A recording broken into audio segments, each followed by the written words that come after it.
우리는 예수 안에서 서로의 지난날을 살펴보듬고 현재를 위해서 기도하며 복된 미래를 꿈꾸며 지지하는 공동체입니다. 한 주간도 평안하셨습니까? 재미솔솔 의미 팍팍 성경 공부 43번째 시간, 요한복음 11장 1절에서 16절에 있는 말씀, 나사로의 죽음에 대해서 함께 말씀을 나누겠습니다.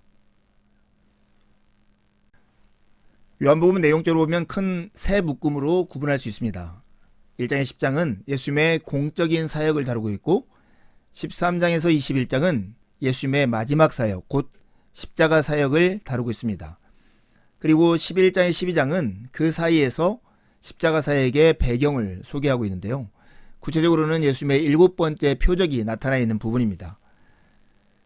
요한복음은 예수님의 7가지 표적이 나타나는데요. 2장에서 물로 포도주를 만드신 표적, 4장에서 왕의 신하의 아들을 고치신 표적, 5장에서는 38년 된 병자를 고치시고, 6장에서는 오병이어로 5,000명 이상을 먹이십니다. 6장에서는 무리를 거르신 표적, 9장에서는 날 때부터 못 보던 사람을 고치신 표적을 나타내셨는데요. 오늘 11장의 마지막 표적인 죽은 나사로를 살리신 표적이 나타나 있습니다. 특별히 예수님께서 병든 자를 고치시는 이것으로 보면 점층법처럼 계속 더 큰 표적들이 나타나는데요. 왕의 신하를 고칠 때는 잠시 아팠던 사람이 나은 반면에 38년 된 병자를 고치시고 날 때부터 소경된 사람을 고치신 다음에 이제는 죽은 나사로를 살리시는 그 사건을 예수님께서 일으키십니다. 예수님의 사명은 십자가의 죽음을 통해서 하나님이 사랑하는 세상을 살리시고 구원하는 일입니다. 죽은 나사로를 살리신 이 사건은 예수님의 그 큰 사명을 예고하는 예고편과 같습니다. 요한복음 11장은 크게 세 부분으로 나뉘어 있는데요. 1절에서 16절에서는 나사로의 죽음에 대해서, 17절에서 44절은 나사로를 살리심에 대해서, 그리고 45절에서 57절은 이 사건을 계기로 해서 가야바가 꾸미는 계략에 대한 이야기가 나옵니다. 공관복음에 보면 성전 청결 사건이라고 불리는 그 사건을 계기로 예수님을 십자가로 넘겨주려고 유대인들이 계략을 꾸밉니다. 근데 요한복음에서는 바로 이 나사로를 살리신 사건이 그 계기가 되죠. 여러분, 이 나사로의 사건은 그들의 사건이 아니라 바로 우리의 사건입니다. 특별히 오늘 1절에 16절 이 말씀을 통해서는 주님의 시간과 우리의 시간, 주님의 방법과 우리의 방법, 주님의 목적과 우리의 목적이 다를 때 우리가 그 시간의 차이를 어떻게 믿음으로 견뎌야 하는가 하는 것에 주목하면서 이 말씀을 함께 살폈으면 좋겠습니다. 먼저 1절에 6절에 있는 말씀을 함께 읽겠습니다. 어떤 병자가 있으니 이는 마리아와 그의 자매 마르다의 마을 베다니에 사는 나사로라. 이 마리아는 향유를 주께 붓고 머리털로 주의 발을 닦던 자요, 병든 나사로는 그의 오라버니더라. 이에 그 누이들이 예수께 사람을 보내어 이르되, 주여 보시옵소서, 사랑하는 자가 병들었나이다 하니, 예수께서 들으시고 이르시되, 이 병은 죽을 병이 아니라 하나님의 영광을 위함이요 하나님의 아들이 이로 말미암아 영광을 받게 하려 함이라 하시더라. 예수께서 본래 마르다와 그 동생과 나사로를 사랑하시더니 나사로가 병들었다 함을 들으시고 그 계시던 곳에 이틀을 더 유하시고. 나사로가 병이 들었습니다. 이 나사로에 사는 마을은 베다니이고 그의 형제는 마리아와 마르다가 있었습니다. 이 병든 나사로 때문에 누이들이 예수님께 사람을 보내는 거죠. 그러면서 하는 말이 이거예요. 주여 보시옵소서, 사랑하시는 자가 병들었나이다. 그때 예수님은 이것을 들으신 다음에 이 병을 이렇게 진단하세요. 이 병은 죽을 병이 아니라 하나님의 영광을 위함이고 하나님의 아들이 이로 말미암아 영광을 받게 하려 함이다. 이렇게 말씀하시죠. 근데 우리를 당황하게 하는 것은 예수님께서 나사로를 사랑하시는데 나사로가 병들었다 함을 들으시고 즉시 가시는 게 아니라 그 계시던 곳에 이틀을 더 유하신 다음에 가신다는 사실입니다. 지금 나사로는 이중적인 고통과 결핍 가운데 있습니다. 나사로는 베단이라는 마을에 살았는데요. 그 이름의 뜻은 가난하고 고통당하는 이들의 집이라는 뜻입니다. 예루살렘에서 남동쪽으로 한 3km 정도 떨어져 있는 지역에 있었습니다. 이런 지역에 살고 있는 이 나사로, 그의 이름의 뜻은 하나님께서 도우신다는 뜻인데요. 거꾸로 말하면 하나님의 도우심이 없이는 살 수 없는 존재, 이게 나사로라는 것이죠. 고통당하는 집이라는 마을에 살면서 실제로 고통당하고 있는 나사로, 그는 이중적인 고통 가운데 있었던 것이죠. 병이 들자 누이들이 예수님이 있는 곳에 사람을 보내는데 그때 했던 말이 이거예요.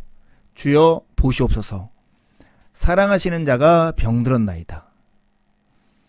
지금 이 두 자매는 예수님한테 예수님 빨리 와주십시오 이렇게 말하지 않고 단순히 지금 자기들이 경험하고 있는 현실에 대해서 예수님께 말씀드리고 있는 것 뿐입니다.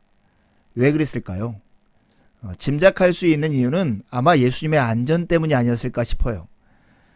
지금 예수님께서 예루살렘에서 어떤 일을 당하고 어디에 피신해 있는 것을 지금 이 두 자매가 알고 있는 거잖아요.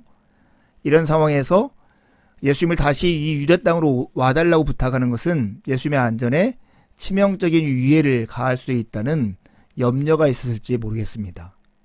아무튼 이 자매는 사랑하는 자가 병들었나이다 이렇게 고백함으로써 예수님께 전가를 보냅니다.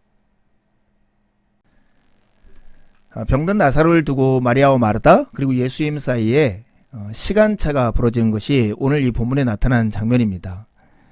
마리아와 마르다, 이들의 목표와 시간과 방법이 우리 주님의 목표와 시간과 방법과 일치하지 않고 시간의 차이를 두고 있다는 것입니다.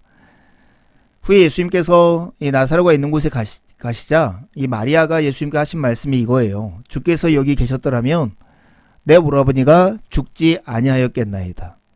이 고백 속에서 그들의 목표와 시간과 방법이 나타나죠. 목표는 죽지 않는 것이고요.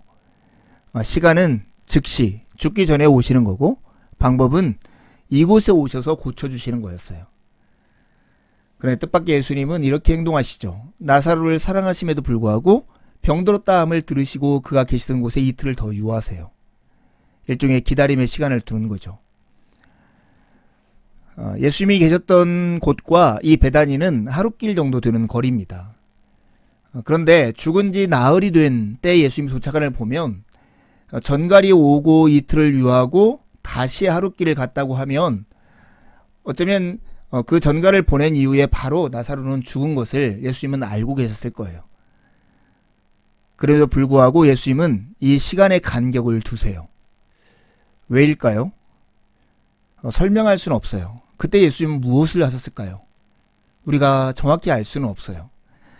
그런데 분명한 것은 지금 이 마리아와 마르다의 실존적인 어려움이 오늘 그리스도인들의 그 실존적인 어려움과 일치한다는 거예요. 여러분, 우리 그리스도인들 가운데도 어려움과 당혹스러움이 있잖아요. 우리 오라버니가 아팠다라고 병들었다라고 예수님한테 고백하는 것처럼 우리 주변엔 병든 자도 있고 사업 가운데 힘든 사람, 생계 때문에 어려운 사람, 뭐 대학이나 입시 때문에 아니면 직장 취업 때문에 곤란을 겪고 있는 사람이 있어요. 그럴 때 신자들은 두 가지 딜레마 가운데 있는 것 같아요. 하나는 나의 믿음 없음 때문에 하나님 앞에 기도하는 거죠. 야, 내 영혼아, 내가 어찌하여 낙심하며 어찌하여 내 속에 불안해하냐. 하나님께 소망을 두라 하면서 자기를 채근하기도 하면서 한편으로는 하나님을 향해서 어찌하여라고 하는 말을 하지 않을 수 없어요. 하나님 어찌하여 멀리 서시며 어찌하여 환난 때에 숨으시나이까. 이런 시편 기자들의 실존적 딜레마, 이 고뇌가 사실은 마리아와 마르다의 고뇌였을 거고 오늘을 사는 하나님을 믿고 따르는 제자들의 고민이기도 할 것입니다. 답을 얻으려면 예수님이 이 병을 어떻게 진단하는가를 우리가 살펴보아야 합니다. 4절에 보면 예수께서 들으시고 이르시되 이 병은 죽을 병이 아니라 하나님의 영광을 위하며 하나님의 아들이 이로 말미암아 영광을 받게 하려 함이라 하시더라. 이 말씀을 읽으면 떠오르는 말씀이 요한복음 9장 3절에 있는 말씀이에요. 날 때부터 맹인된 자를 보시면서 예수님께서 이렇게 말씀하시죠.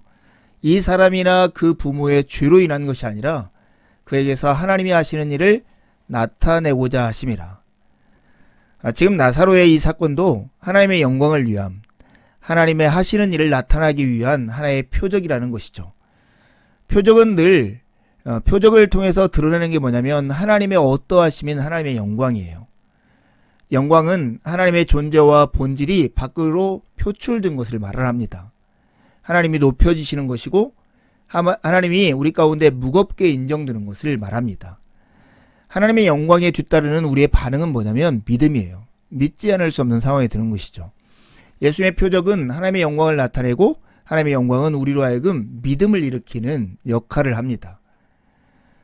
예수님은 분명 나사로, 베다니에 사는 나사로에게 찾아가서 그 결핍과 고통의 자리까지 다가갔습니다. 그리고 그에게 생명을 주시고 빛을 비추시는 그 표적을 나타내심으로써 나사로와 마리아와 마르다 그것을 보고 있는 사람들로 하여금 예수님을 믿도록 하는 것이 이 모든 사건의 목표라는 것을 잊어서는 안 됩니다.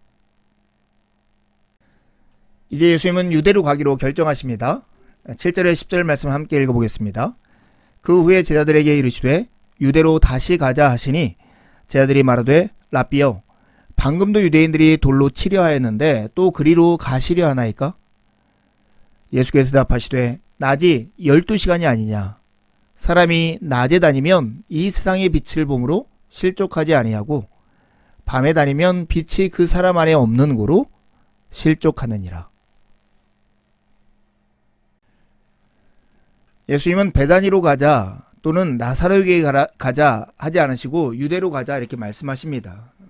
즉 십자가를 향하여 나아간다는 뜻을 넌지시 밝히고 있는 것입니다. 그래야 제자들이 예수님을 랍비여라고 부르죠. 랍비라고 하는 것은 예수님을 주나 그리스도 인자로 고백하는 게 아니라 그냥 단순한 선생님 정도로 그들이 인정하고 있다는 것을 암시합니다. 그들이 제기하는 문제는 방금도 유대인들이 돌로 치려 했는데 왜 그리 가려고 하느냐 하는 것입니다. 그때 예수님께서 이렇게 말씀하세요. 사람이 낮에 다니면 이 세상의 빛을 보므로 실족하지 아니하고 밤에 다니면 빛이 그 사람 안에 없는 고로 실족하느니라. 이때 이 세상의 빛은 누구실까요? 바로 예수님이죠. 예수님과 함께 가면 실족하지 않을 거다 하는 것을 예수님께서 말씀하시는 겁니다. 정호승 시인의 지푸라기라는 시가 있습니다. 나는 길가에 버려져 있는 게 아니다. 먼지를 일으키며 바람 따라 떠도는 게 아니다. 지푸라기라도 잡고 싶은 당신을 오직 기다릴 뿐이다. 내일도 슬퍼하고 오늘도 슬퍼하는 인생은 언제 어디서나 다시 시작할 수 없다고 오늘이 인생의 마지막이라고 길바닥에 주저앉아 우는 당신이 지푸라기라도 잡고 다시 일어서길 기다릴 뿐이다. 물과 바람과 맑은 햇살과 새소리가 섞인 진흙이 되어 허물어진 당신의 집을 다시 찾는 단단한 흙벽돌이 되길 바랄 뿐이다. 이 시는 우리에게 큰 위로를 주는 시이기도 하지만 저는 이 시를 읽으면서 이 땅에 인간의 몸으로 오신 예수 그리스도를 생각하게 되었습니다. 예수님은 지푸라기라도 잡고 싶은 절박한 사람들에게 다가가기 위해서 지푸라기와 같은 모양으로 이 땅에 오신 분이십니다. 유대로 가자 하시는 주님의 말씀의 그 묵직함을 여러분 한번 생각해 보십시오.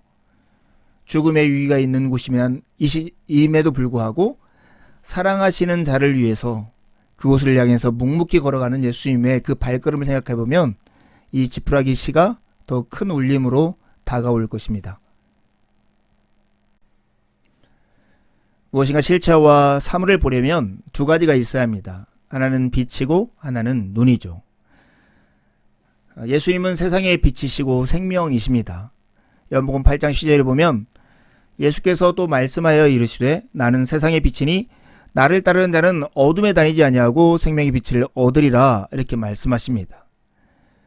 하지만 여러분 세상의 빛이 비추는 동안도 많은 유대인들이 예수님을 바라보지 못하고 하나님의 일하심의 실체를 보지 못했습니다. 왜냐하면 믿음의 눈을 뜨고 있지 않았기 때문입니다. 예수님이 비추시는 그 빛 안에서 실체를 보고 하나님의 일하심을 보기 위해서 우리에게 또 하나 필요한 것이 있다면 믿음의 눈을 뜨는 것입니다.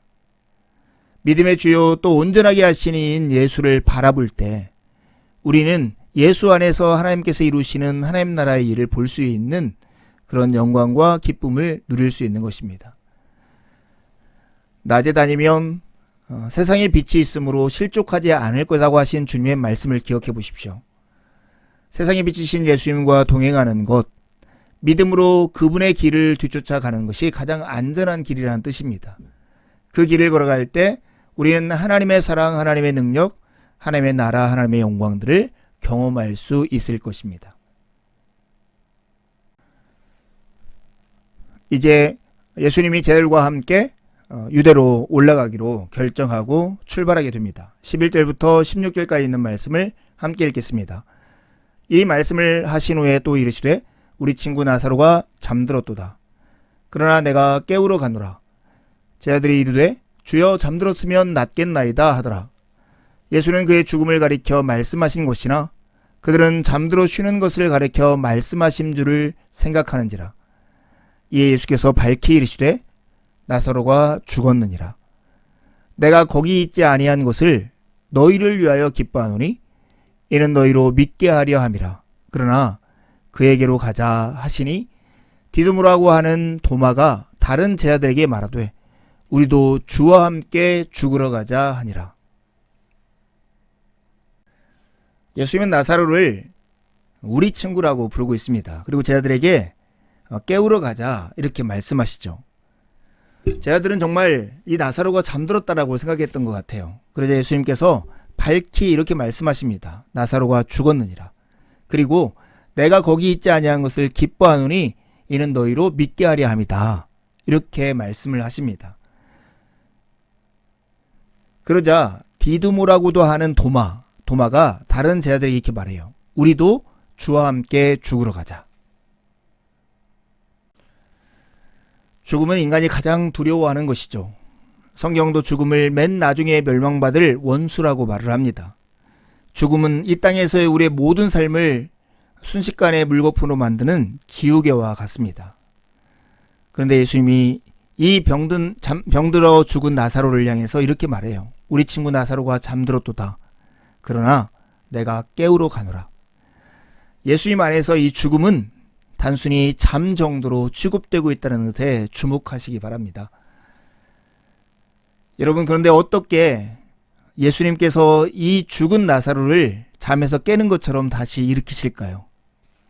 그것은 유대로 가서 십자가를 지시는 사건을 통해서 그 일을 행하고 있다는 것입니다.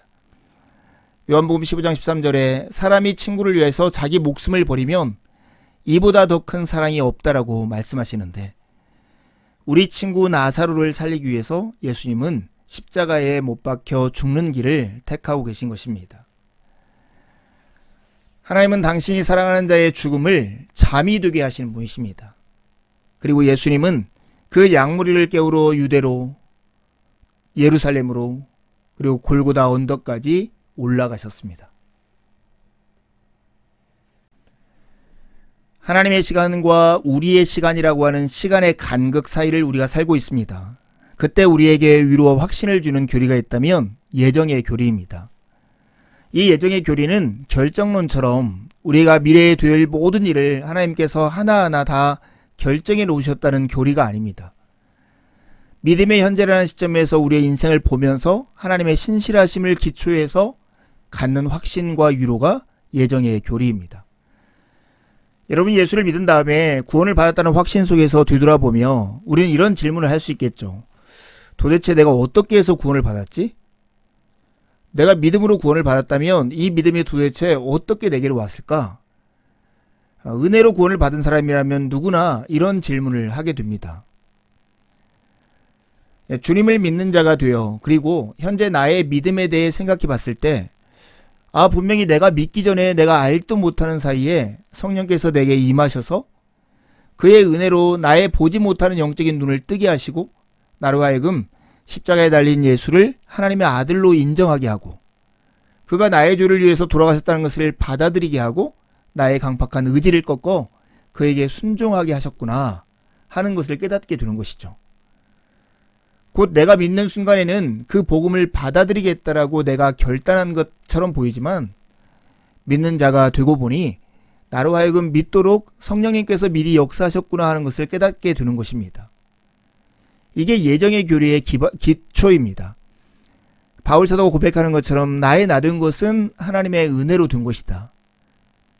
하나님의 은혜로 오늘의 내가 되었다라고 하는 이 고백이 예정의 교리의 기초입니다. 그래서 예정의 교리는 우리에게 확신과 유한을 가져다 주는 교리예요. 사도들이 이 예정의 교리를 가르친 목적은 우리의 믿음을 위해서예요. 내가 구원받은 입장에서 되돌아보니 하나님께서 나를 여기까지 인도하시고 이끄셨다는 것, 이것을 깨닫게 되는 거죠. 하나님의 은혜로 오늘의 내가 되었다는 것을 안다면 우리가 미래에 대해서 불안하고 두려워하고 염려하는 이 모든 그 순간과 상황에서도 여전히 하나님은 그분의 목적과 그분의 시간과 그분의 방법과 그분의 은혜로 우리를 당신의 뜻을 온전히 성취하는 데까지 이끄실 것을 확신할 수 있다는 것이죠.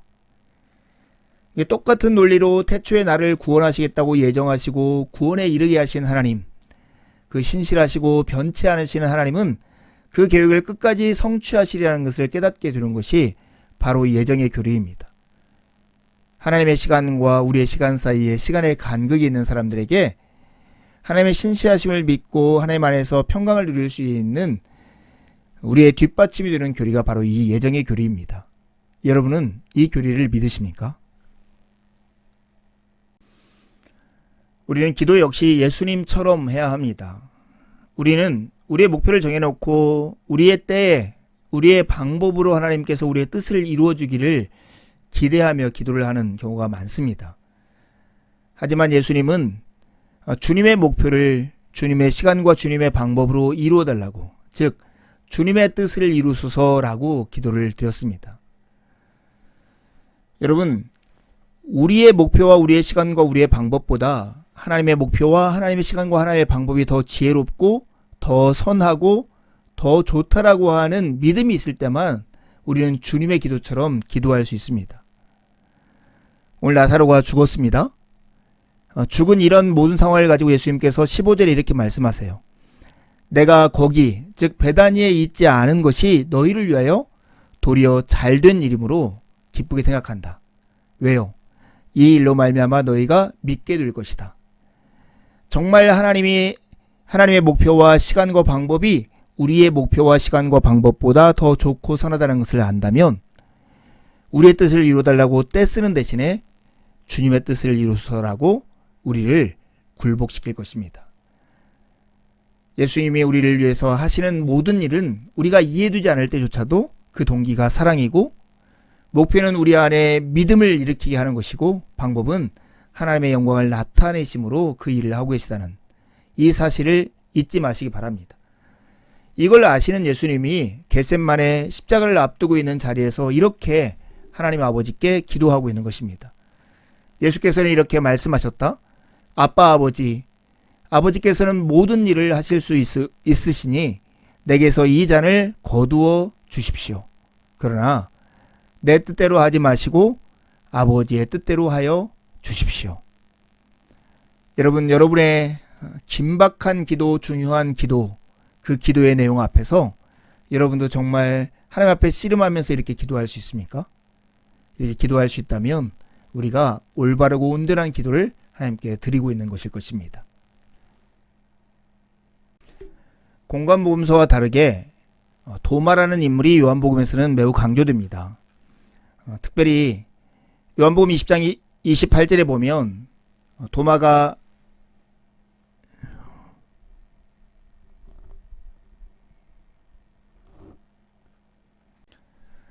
오늘도 말씀 안에서 함께 교제하게 되어서 너무 감사하고 기쁩니다. 주님의 시간에 주의 뜻 이루어지기를 간절히 기대하는 마음을 가지고 한 주간을 사시고 복된 주일에 함께 만나 기쁨으로 하나님을 예배하시죠. 감사합니다.